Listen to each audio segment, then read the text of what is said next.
morning, Mr. President. How are you Morning. today? How are you? Good. I'm good as well. And I'm happy that you took some time to engage in this important discussion.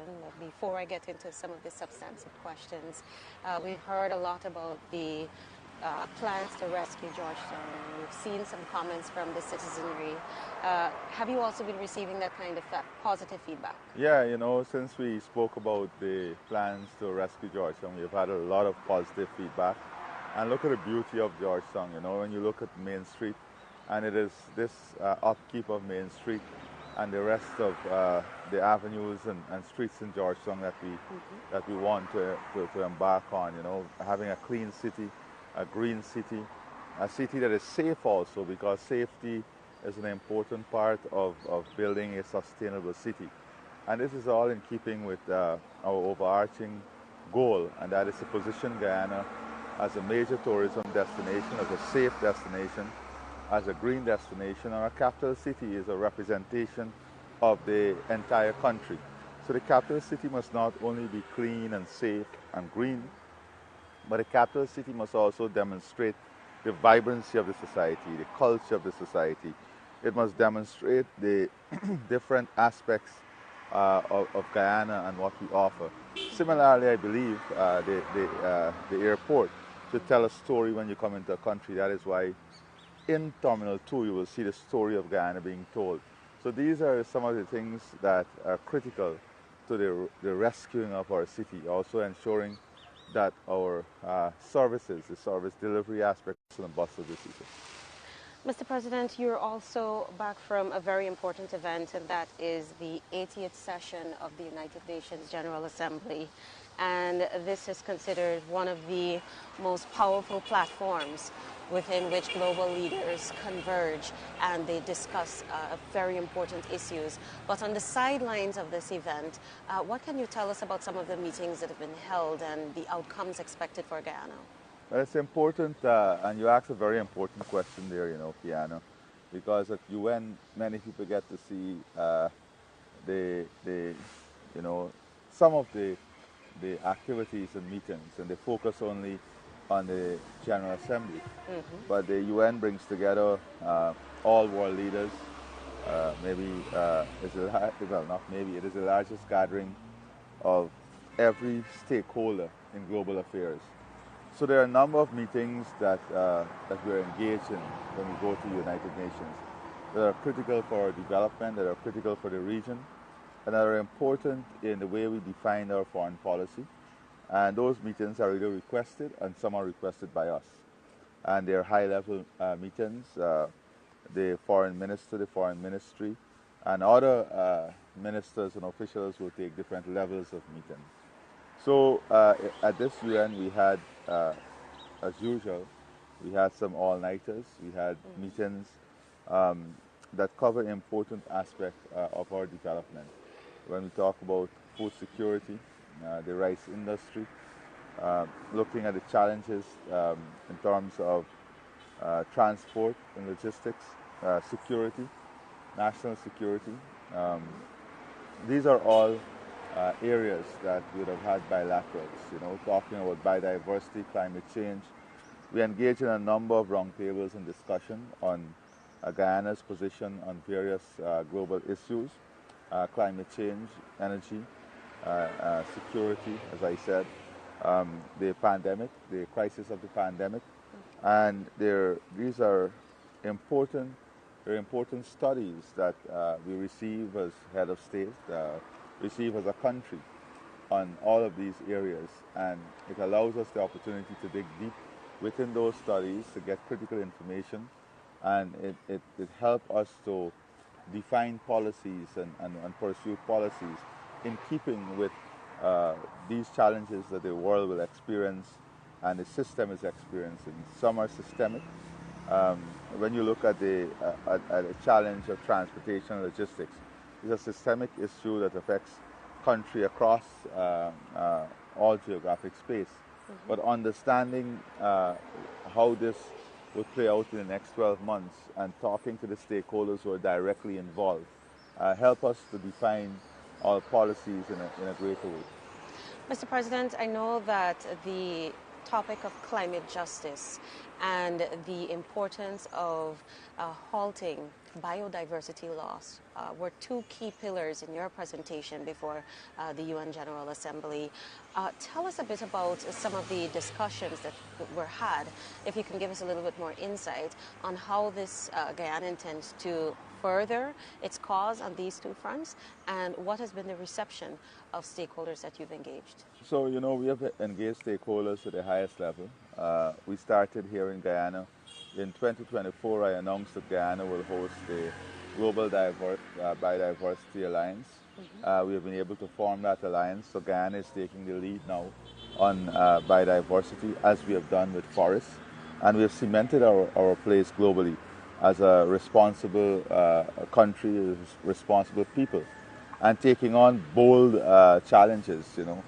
Many people believe that we have walked away from all of these, walk away from championing all of these things now that we have energy sector that is fueled by oil and gas. But we have shown and demonstrated that our value system and our principles and what we fight for is not a one-day fight, but what we believe in, we work for continuously. So I think that's the first point I want to make. Our international partners and stakeholders, be it the academic institutions, be it the resource institutions, the NGOs, the United Nations system, and our bilateral partners and multilateral partners, they all trust us on this issue because they've seen us demonstrate our commitment even in this phase of our national development. So I would have been able to engage the highest level of academia. We had a number of roundtables.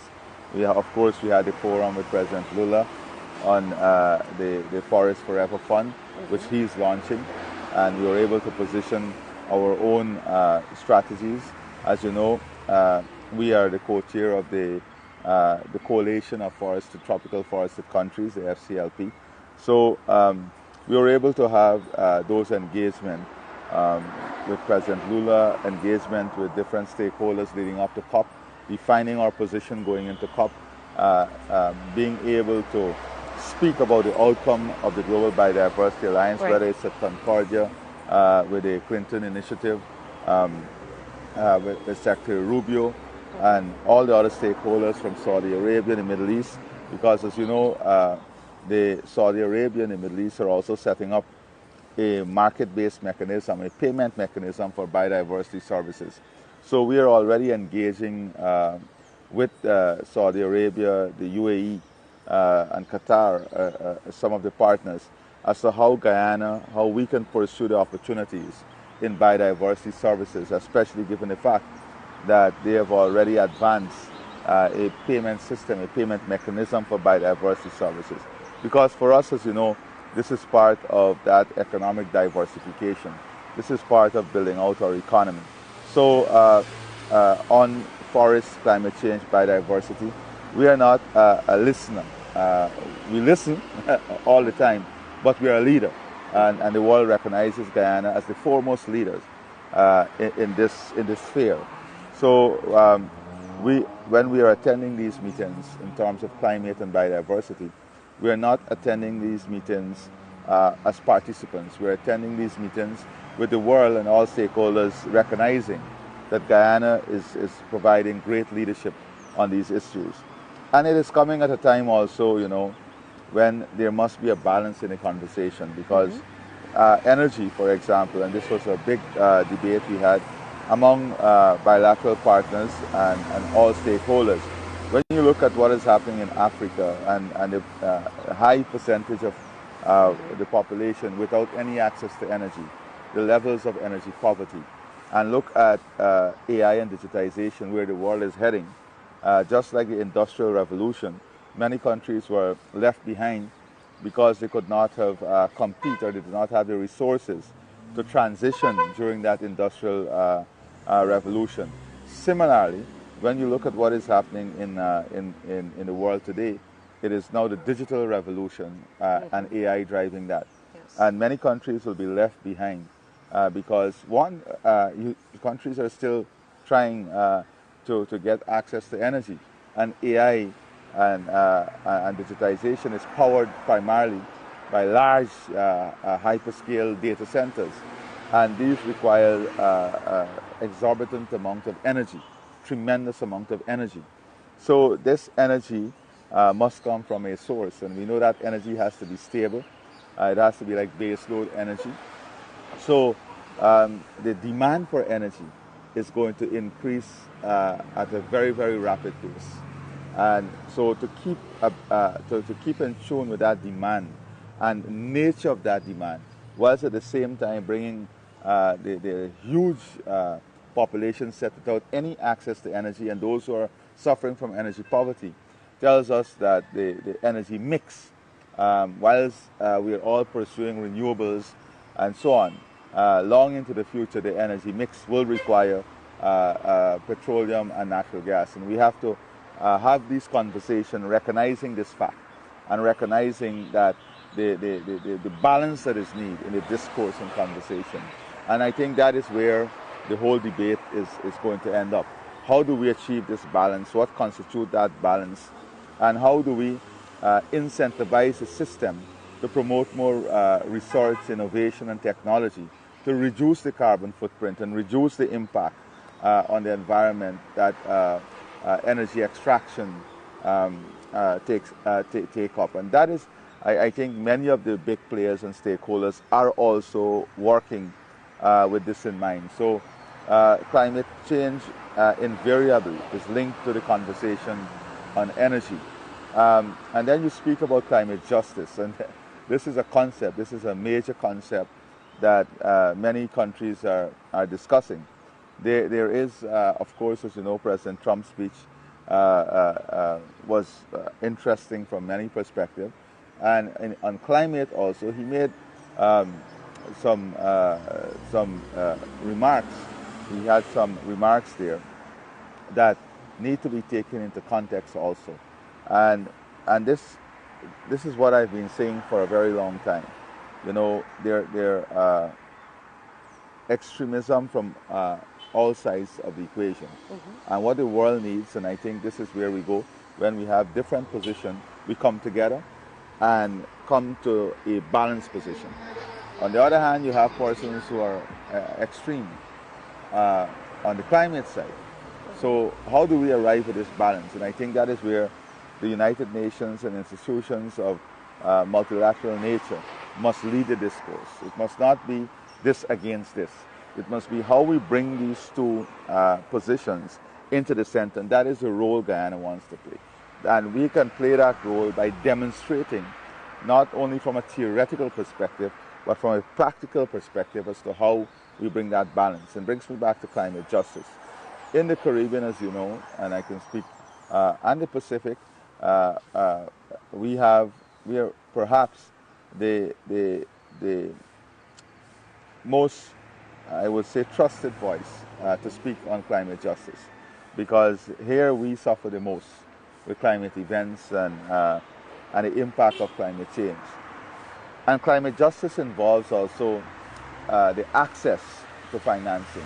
It involves the adaptation and mitigation measures and financing for those measures. Mm-hmm. It involves the global system. How do you treat climate financing? It involves the fairness of the cost of that financing. When countries have to adjust, when countries have to invest. And if you look at us in Guyana here, we suffered for that and we continue to suffer because we borrow at international rate to protect our low-lying coastal sea defense system. It's a lot of money that we'll continuously have to invest in. This is not a one-off investment. So too with drainage and irrigation. Right? And when you speak about climate justice too, it is about the displacement that climate change causes. When you look at Bangladesh, India, Pakistan, and Africa, and see what the impact of climate change in terms of livelihood, displacement of people, displacement of the economy, the impact on the fishing industry, the impact on crops and livestock. When you have long period of droughts, when you have excessive rainfall that lead to flooding. So the climate justice also involves how the system is geared towards responding to these events and dealing with the displacement of people, the size of the population that is pushed into poverty because of climate-related event.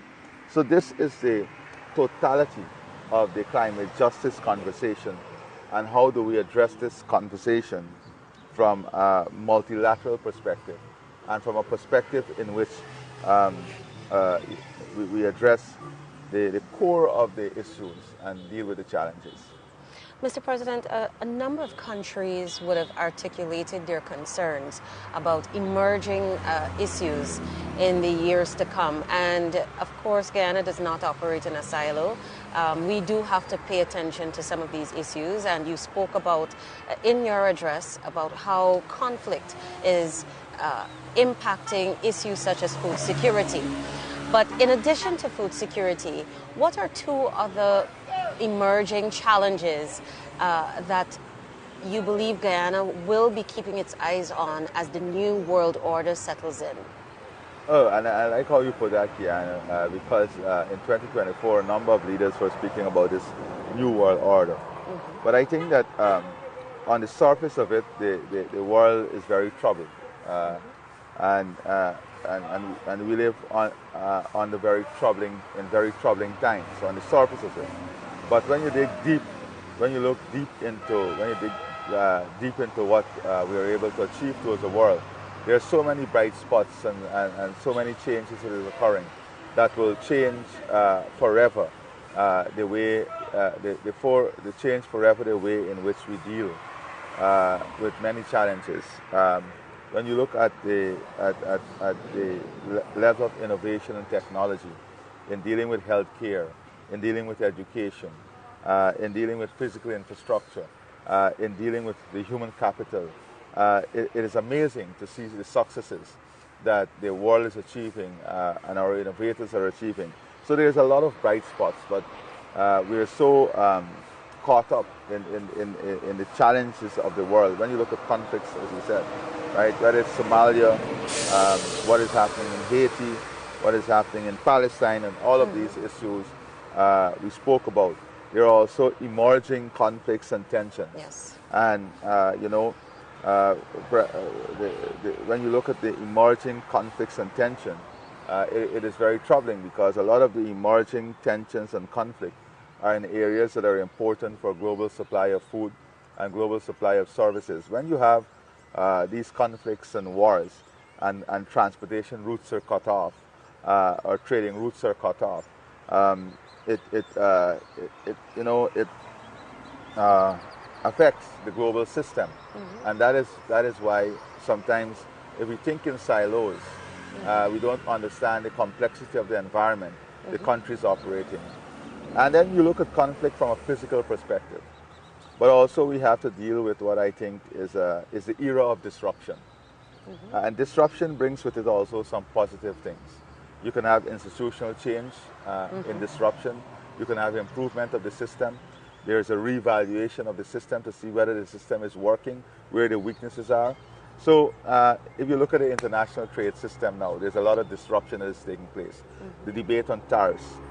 And it allows us this opportunity to dig deep and dive deep, to understand the nature of the disruption, and to see how countries are able now to build systems to withstand this disruption in markets, disruption in policy. So disruption is not a negative word in this sense. It is understanding the nature of the disruption. So I think that the world is going through a phase of disruption when you look at global leadership on different issues. AI is disrupting things, the way and nature in which things is being done. Digitization is disrupting the norm.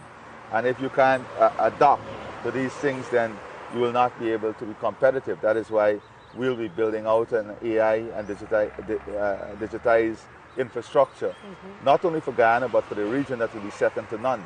Because the energy that we have as a blessing now must be able to position our country to be ahead of the competition and to be part of this whole change, global change that is taking place.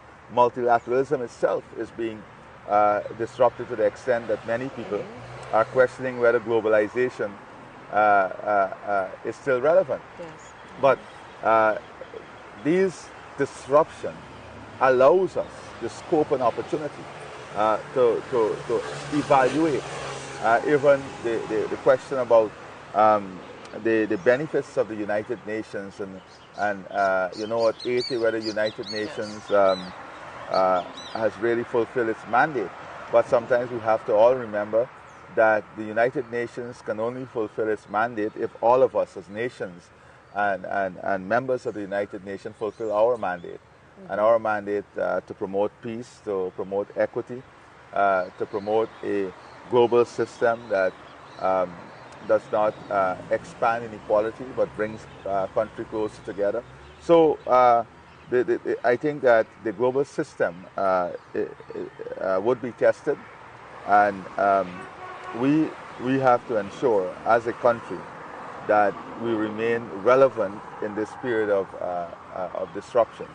That is why our partners and our allies are very important to us. You know, when you look at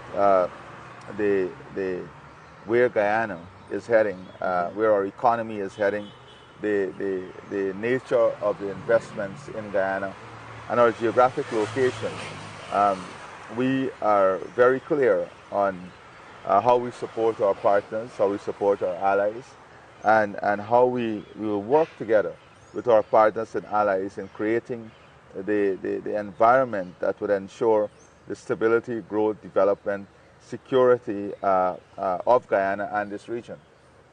Mr. President, on the topic of tensions, we heard at the UN General Assembly concerns from some of our CARICOM leaders about the build-up of military assets within the Caribbean Sea. And for some of our CARICOM leaders, this is not an issue of concern, but rather it is seen as a positive. Does this give Guyana some degree of peace of mind? Well, you know, Guyana has always promoted this region as a zone of peace. You've always promoted not only the region as a zone of peace, but you've promoted diplomacy amid the greatest of threats from Venezuela. Amidst the greatest of threats. Every single day, the Venezuelan government attack me personally, attack this country. They say the worst thing about us, but we have never responded in a hostile way. We responded with facts and truth, and facts and truth is the basis of which our diplomacy is formed. And the truth is that our borders were settled in the arbitral award, and we encourage Venezuela to participate in the ICC. Having said that, when you speak about the zone of peace is not only about threats to borders. It's also about threats that we are not seeing. And we know that as a country, we have expressed concern about the growing drug trade, overflights over Guyana. We've expressed this with our partners. The waterways, the international waters being used for transshipment. So we cannot ignore the fact that there are these challenges. We know the challenge of illegal migration, the challenge of drug trafficking. We also have, as I said, the intelligence network. And I think there need to be, as I've said, with my colleagues in a roundtable discussion, and also I think it was a public event where all the regional leaders were there. I said that this requires a mature discussion also, in which we look at the intelligence services. I mean, it's okay to say that you see the U.S. building up military presence, but is there something else that is going on that the public is not seeing? And that is what the mature. You notice Prime Minister Matte, I think, refer to the building up of military on all sides, even in Venezuela. Yes. So, and that's of concern to us, because and that is why the mature conversation must examine the facts as to The what whole is picture. happening, and who are the other players in the region. Who are the other players in the region, and where are they playing, and what is their purpose. And I think, and that is where leaders must lead, and you have to have the totality of the situation. So we are very, very keen on this issue. Of course, we have expressed our strong support in crippling transnational crime, illicit activities, but we are also, our eyes is wide open on this matter, because, you know, our intelligence services, our partners, and I think that what is needed is a meeting of minds, meeting in a you know, to share intelligence and to share information, so a fuller understanding of what is at stake here is before all of us. Mr. President, my last question on the UN General Assembly. One of the important points you raised during your presentation is that we are going to be exiting our seat at the end of this year. Are you satisfied with the work that has been done in strengthening Guyana's position to say that our sovereignty is a non-negotiable, and the work that we've also done to garner more allies on our side? Well, I'm happy you asked that. First of all, I want to thank the entire team from the Foreign Ministry here and the team at the Parliament office in New York. You know, Guyana profile has been lifted to an extent that we are now a respected voice. You know, the world trusts us. They know that our values don't change, our principles don't change.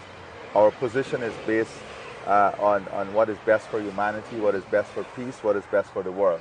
So we have gained every single leader, every single delegation, every single permanent representative that I came in contact with were complimentary about the way Guyana performed at the Security Council. And I think there's a general consensus that the team did exceptionally well, and I congratulate them. And it's definitely raised our profile.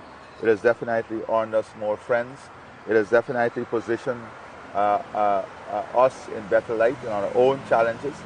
And I believe that we have been able to make the case very strong that our borders were settled and that we are pursuing the controversy raised by Venezuela in the international court, and we ask them to respect that. Finally, Mr. President, the elections are behind us, your cabinet is in place. How soon can we expect Parliament to be convened? Well, first of all, Kiana, I want to say, you know, you can always count on this PP civic government to do everything within the Constitution. And I would never, ever do anything that is outside of the Constitution. And 69(1) of the Constitution speak to this matter. You know, the President will reconvene Parliament. You have until 4 months after the Parliament was dissolved. The Parliament was dissolved on around the 3rd of July? I think the 3rd of July, the Parliament was dissolved. So if you check from the 3rd of July, I still have a lot of time in the Constitution to reconvene Parliament. You know, I think it will take me some time in November within the Constitution. So I think that the Guyana can trust the People's Progressive Party civic government, and you know that we will operate within the Constitution, and that is what we are doing. The Constitution gave me a time frame, and you know, I was elected as president, and what I can assure you and Guyana is that it will be reconvened within the constitutional limits and constitutional time frame. Mr. President, thank you for your time this morning. I'll let you get back to handling the affairs of this nation. Thank you very much. It was good. This was beautiful out here. Yes, it was indeed. Let me offer you a mango from our tree, you know. You can have a mango. And, thank you very much. And there's a way you eat this mango, you see. What? You will go with a knife and cut this mango. Yes. I'm from Lenora, you know. You guys from Georgetown will say we're from the country. So we have a different approach to eating this mango. See that? Okay. Only in Guyana. Nature fresh. That's your morning breakfast. Always good to start the day with fresh Guyanese fruit. We are blessed with great variety of fruits and encourage every Guyanese. Get a Guyanese fruit, start your day with it, get your vitamins in, and you'll get the energy to face the day. Enjoy your day. Thank you, Mr. President. You too. Thank you.